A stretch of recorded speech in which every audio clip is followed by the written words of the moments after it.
दोस्तों रेल विकास निगम लिमिटेड की बात करें तो क्वार्टर वन के रिजल्ट के बाद पहली बार स्टॉक फिर से ज़बरदस्त तेज़ी बताने में कामयाब रहा है।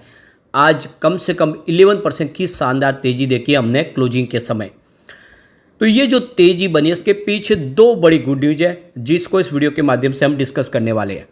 जो लोग कह रहे थे कि यह स्टॉक आने वाले समय 400 से भी नीचे चला जाएगा, उनके सपने यहाँ पे धरे के धरे रह गए क्योंकि स्टॉक फिर से 600 की तरफ बढ़ता हुआ दिखाई दे रहा है। और इसके पीछे वजह है इसका बिजनेस। जैसे कि आपको पता ही होगा, आरवीएनएल अलग अलग बहुत सारे जॉइंट वेंचर्स बना चुका है जिसके माध्यम से इंडिया और ग्लोबल मार्केट में बहुत तेज़ी से अपने कारोबार को बढ़ा रहे हैं। लगातार हर एक दिन छोड़ के इनको एक ऑर्डर मिल रहा है। बहुत सारे रेलवेज़ के ऑर्डर इनके पास है। इसके अलावा देखें तो कंपनी के पास ग्लोबल मार्केट में भी इन्होंने बहुत सारे जॉइंट वेंचर्स के माध्यम से ऑर्डर प्राप्त किए। कंपनी अपने पोर्टफोलियो को बढ़ा रही है। ग्रीन एनर्जी सेक्टर में भी कंपनी एंट्री कर चुकी है। ऐसे में क्या ये स्टॉक और ज़बरदस्त कमाल कर सकता है क्योंकि शेयर की प्राइस बढ़ने की कोई लिमिट नहीं होती है। आप एमआरएफ से समझ ही सकते हो। क्या ऐसे में स्टॉक अभी भी सस्ता है क्योंकि 30 रुपये के आसपास स्टॉक था 3-4 साल पहले। समझने की कोशिश करेंगे और जो बड़ी डील हुई है जम के आज, उसका क्या इशारा उसको भी समझने की कोशिश करेंगे। लेकिन फ्रेंड, उससे पहले अगर आप पहली बार हमारे चैनल पे आए तो चैनल को सब्सक्राइब कर दीजिए, एक बेल आइकॉन दबा दीजिए ताकि छपी नया वीडियो बने पहला नोटिफिकेशन आपको मिले। वीडियो पसंद आए तो लाइक से जरूर कीजिए। चलो फ्रेंड्स, वीडियो स्टार्ट करते हैं। मैं हूँ आपका दोस्त एस बी दवे और हमारे अपने चैनल ऑनलाइन कमाई में आपका बहुत बहुत स्वागत है। तो सबसे पहले आरवीएनएल के कारोबार की बात करें तो यहाँ पे देखो कि स्टॉक की शुरुआत काफ़ी शानदार 524 पर हुई, जबकि बाजार की शुरुआत गिरावट के साथ हुई आज हिंडनबर्ग की रिपोर्ट की वजह से। उसके बाद भी स्टॉक ने प्रदर्शन अच्छा किया क्योंकि इससे पहले ही ऑलरेडी फ्राइडे को अच्छी गुड न्यूज आ चुकी थी।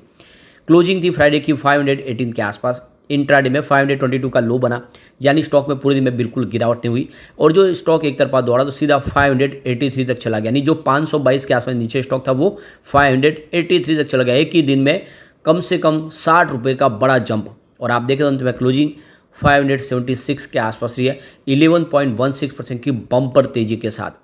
अब यहाँ पे अगर आप देखें तो ये स्टॉक 550 के आसपास था 26 जुलाई को, और 26 जुलाई का जो 550 के आसपास स्टॉक था यानी 552 की जो लो प्राइस थी वो 29 जुलाई को सीधा 607 तक चला गया है।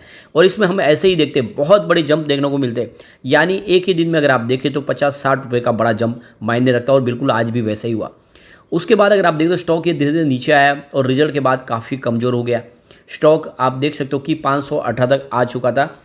ये देख लो कि 9 तारीख को यानी फ्राइडे को, और ये इसकी जो निचले लेवल की प्राइस थी वहाँ से जो खरीदारी का दौर शुरू हुआ, आज देख सकते हो कि वो स्टॉक फिर से 583 तक पहुँचता हुआ दिखाई दिया, यानी 600 के करीब। तो इससे एक बात तो क्लियरली समझ में आ रही है कि स्टॉक यहाँ से ज़्यादा नीचे गिरने की संभावना बहुत कम दिख रही है। आज वॉल्यूम बहुत ज़बरदस्त बढ़ा है। पिछले पूरे महीने में सबसे शानदार वॉल्यूम हुआ।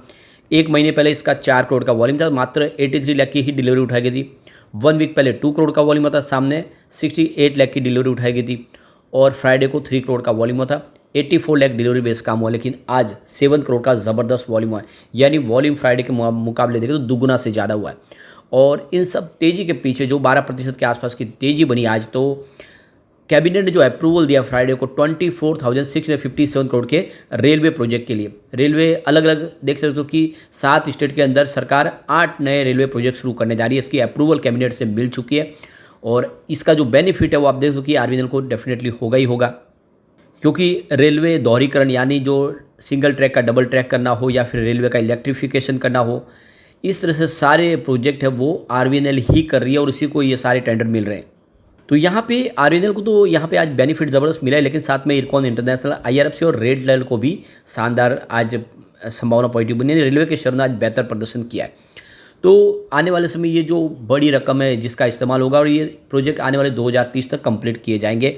और यहाँ पे देखें तो जो राज्य बताए गए जिसमें अलग अलग राज्यों के अंदर कि जो 7 स्टेट के अंदर 14 डिस्ट्रिक्ट है उसको यहाँ पे कवर किया जाएगा। रेलवे मिनिस्ट्री की तरफ से जो बताया उसमें उड़ीसा, महाराष्ट्र है, आंध्र प्रदेश, झारखंड, बिहार, तेलंगाना, वेस्ट बंगाल को उसका बेनिफिट होने वाला है। कम से कम देख सकते कि 900 किलोमीटर की रेलवे ट्रैक को यहाँ पे कवर किया जाएगा। तो इससे बहुत सारा बेनिफिट होगा। ये जो काफ़ी बड़ा प्रोजेक्ट है जिससे आरवीएनएल को आने वाले समय बेहतर बेनिफिट मिल सकता है। और दूसरी जो बड़ी गुड न्यूज़ बनी है कि MSCI इंडेक्स में शामिल हो सकता है आरवीएनएल, तो बहुत सारा फॉरेन इनफ्लो आने की संभावना बन जाएगी। तो मॉर्गन स्टैनली के ग्लोबल इंडेक्स में शामिल होने की संभावना बन चुकी है आरवीएनएल के लिए। तो यहाँ पे देखते हुए 15 जुलाई को स्टॉक 647 तक चला गया था। उसके बाद में उस लेवल से काफ़ी ज़्यादा गिरावट हुई थी, लगभग 20% स्टॉक गिरा था, लेकिन उसमें काफ़ी ज़बरदस्त रिकवरी हो चुकी है।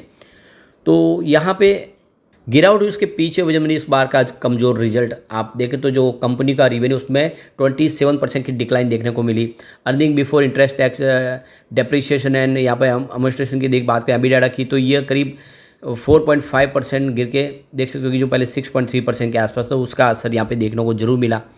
लेकिन अब जो बड़ी गुड न्यूज़ निकल के आ रही है कि आरवीएनएल है वो MSCI ग्लोबल स्टैंडर्ड इंडेक्स के अंदर शामिल हो सकता है। तो ये देख सकते हो कि इसकी जो अनाउंसमेंट है वो देख सकते हो कि लगभग 3:30 बजे के आसपास ट्यूसडे मॉर्निंग में होने की संभावना है। तो अगर आरवीएनएल MSCI ग्लोबल इंडेक्स का हिस्सा बन जाता है तो करीब $215 मिलियन का फॉरेन इनफ्लो आने की संभावना बनेगी। तो यहाँ पे नोवा अल्टरनेटिव की तरफ से इसमें जानकारी दी गई है कि यह MSCI इंडेक्स में जा सकता है। तो जो एडजस्टमेंट होगा वो 30 अगस्त को होगा, उसके बाद में ये उसमें ट्रेड करना शुरू होगा, उसके बाद में निवेश आएगा। लेकिन ये बहुत बड़ी अपॉर्चुनिटी है, अगर MSCI इंडेक्स में इसको शामिल करेंगे तो फिर आप देख सकते हो कि इसमें एक शानदार तेजी की संभावना बनेगी और स्टॉक आने में बेहतर प्रदर्शन करता हुआ दिखाई देगा और निवेशकों को ये बहुत अच्छा रिटर्न दे सकता है। अब यहाँ पे कुछ जो बड़ी डील हुई है उनका क्या असर है उसको भी एक बार समझने की कोशिश करते हो। तो सुबह 9:23 पर 545 की प्राइस से 1,34,000 शेयरों की खरीदारी हुई। उसी समय देखें तो 9:45 पर थोड़े समय के बाद 550 की प्राइस से 1,12,000 शेयरों की एक शानदार खरीदारी और हुई। तो फिर 10:31 पर 555 की प्राइस से 1,08,000 शेयरों की एक बिकवाली हुई और फिर 10:38 पर 560 की प्राइस से 2,14,000 शेयरों की एक बिकवाली और हुई। तो फिर 11:24 पर 570 की प्राइस से यहाँ पे देख सकते हो कि करीब 3,62,000 शेयरों की ज़बरदस्त खरीदारी हुई और उसके बाद 1:18 पर 567 की प्राइस से 1,15,000 शेयरों की एक खरीदारी और हुई। तो 2:12 पर 573 की प्राइस से 1,20,000 शेयरों की फिर से शानदार खरीदारी हुई और फिर 2:19 पर 575 की प्राइस से 2,87,000 शेयरों की एक प्रॉफिट बुकिंग हुई। उसके बाद 2:23 पर 580 की प्राइस से 2,63,000 शेयरों की एक प्रॉफिट बुकिंग और हुई।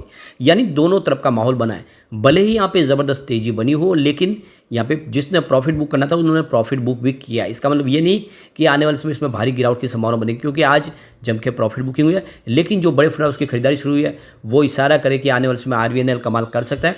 ऐसे में लॉन्ग टर्म इन्वेस्टर के लिए अच्छा मौका है कि इस लेवल पर खरीदारी की जाए। अब एक बार हम इसके पीवट लेवल को समझने की कोशिश करते हैं। यहाँ से अगर गिरावट होती है इस लेवल पे तो जो पहला सपोर्ट निकल के आ रहा है वो 493 का है। ये सपोर्ट टूटा तो 469 तक स्टॉक जाएगा। गिरावट और भारी होती है तो 424 तक जा सकता है। ये तभी पॉसिबल है जब बाजार में तूफानी गिरावट का माहौल बने, वरना इतना नीचे जाने की संभावना बिल्कुल नहीं है। पॉजिटिव माहौल बना तो 567 का फर्स्ट रेजिस्टेंस है जो ऑलरेडी ब्रेक हो चुका है। सेकेंड रेजिस्टेंस अब 607 के आसपास है और इसको पार करते ही 631 तक जा सकता है, यानी अपनी पुरानी हाई को टच करता हुआ दिखाई दे सकता है। ऐसे में लॉन्ग टर्म इन्वेस्टर के लिए स्टॉक बहुत अच्छा है, दाव लगाया जा सकता है। लेकिन फ्रेंड, कोई भी इन्वेस्टमेंट करने से पहले अपने फाइनेंशियल एडवाइजर से बड़े ले ले या अपना खुद का रिसर्च करें, क्योंकि मैंने वीडियो आपके एजुकेशनल पर्पज़ के लिए ही बनाया। वीडियो पसंद आए तो लाइक से जरूर कीजिए और चैनल को सब्सक्राइब कर दीजिए। Thank you friend.